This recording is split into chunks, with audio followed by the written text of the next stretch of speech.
Pada pagi hari 28 Februari 2026, sekitar pukul 10.00 hingga 11.00 waktu setempat Iran, langit di atas Teheran dan sejumlah kota strategis lainnya berubah dalam hitungan menit.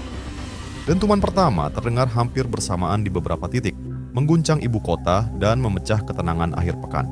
Operasi militer gabungan yang oleh Washington dinamai Operation Epic Fury dan oleh Tel Aviv disebut Operation Lion's Roar resmi dimulai. Momen itu segera dicatat sebagai salah satu eskalasi paling signifikan dalam sejarah panjang konfrontasi antara Amerika Serikat, Israel, dan Republik Islam Iran. Gelombang awal serangan menghantam wilayah barat dan tengah Iran.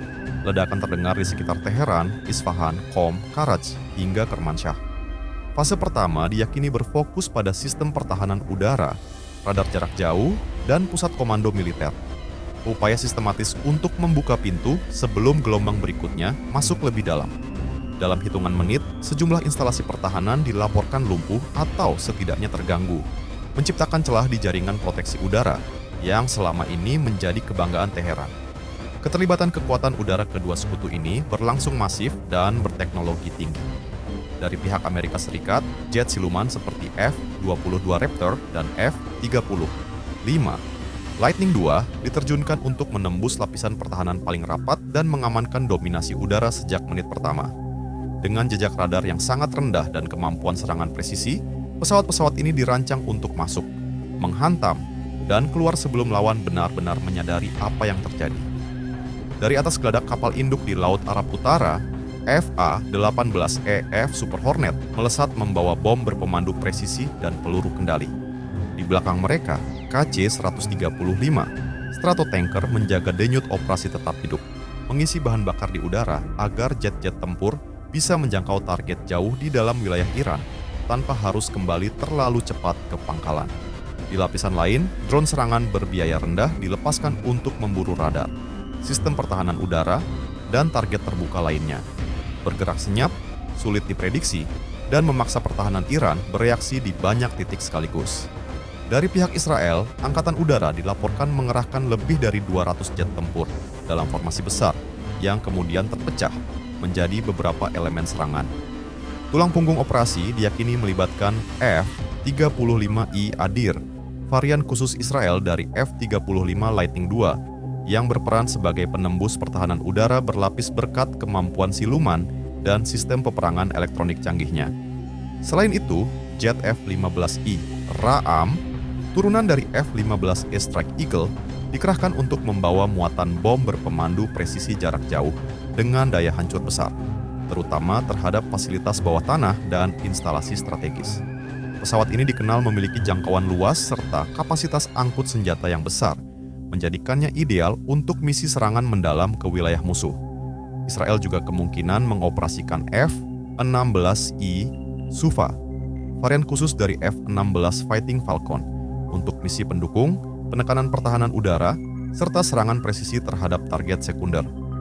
Kombinasi ketiga platform ini memungkinkan pembagian peran yang terkoordinasi.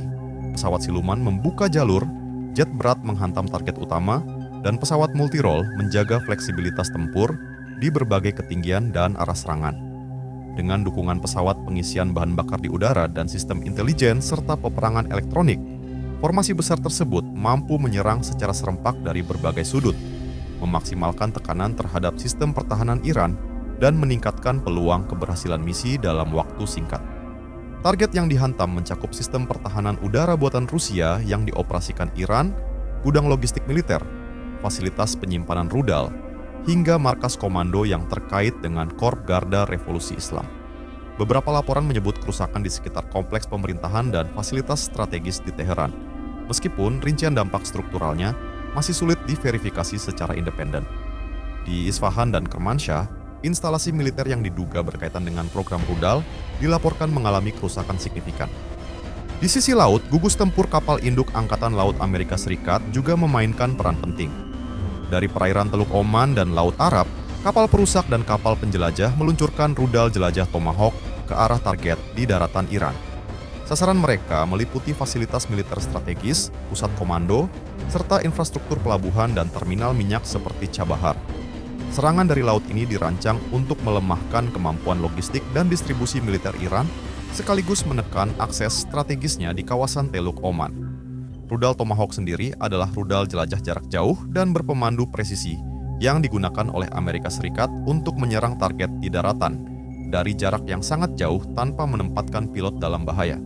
Dibuat untuk diluncurkan dari kapal perang atau kapal selam, Tomahawk mampu terbang rendah, mengikuti kontur medan, membuatnya lebih sulit terdeteksi radar lawan dan dicegat dibandingkan senjata konvensional lainnya.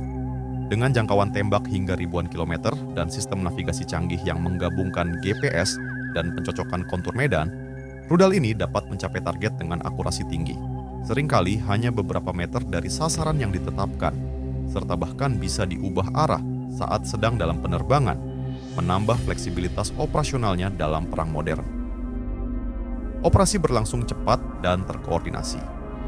Banyak sistem pertahanan udara Iran dilaporkan menjadi target pertama melalui kombinasi serangan presisi, drone, dan gangguan elektronik. Strategi ini membuka rute aman bagi gelombang berikutnya. Hingga laporan awal yang beredar, tidak ada konfirmasi terverifikasi bahwa pesawat tempur Amerika Serikat atau Israel berhasil ditembak jatuh pada fase awal operasi tersebut. Seiring gelombang serangan memasuki wilayah yang lebih dalam, sistem pertahanan udara Iran, yang sebagian dibangun dengan dukungan teknologi radar dari Rusia dan Cina, menghadapi tekanan besar. Pesawat siluman dengan jejak radar rendah, rudal jelajah yang terbang rendah mengikuti kontur tanah, serta drone yang datang dari berbagai arah membuat upaya mendapatkan fire control lock menjadi jauh lebih sulit. Ditambah lagi, serangan terhadap jaringan radar dan komunikasi mempersempit kemampuan koordinasi pertahanan, sehingga sejumlah pesawat penyerang mampu memanfaatkan celah pengawasan untuk menembus zona deteksi paling ketat dengan risiko lebih rendah. Iran diketahui mengoperasikan radar yang terintegrasi dalam sistem pertahanan udara Rusia, seperti S-300P Mu-2, termasuk radar pelacak 30N6E2 dan radar jarak jauh 64N6E2 Big Bird, serta radar serbaguna 96L 6E untuk deteksi berbagai ketinggian.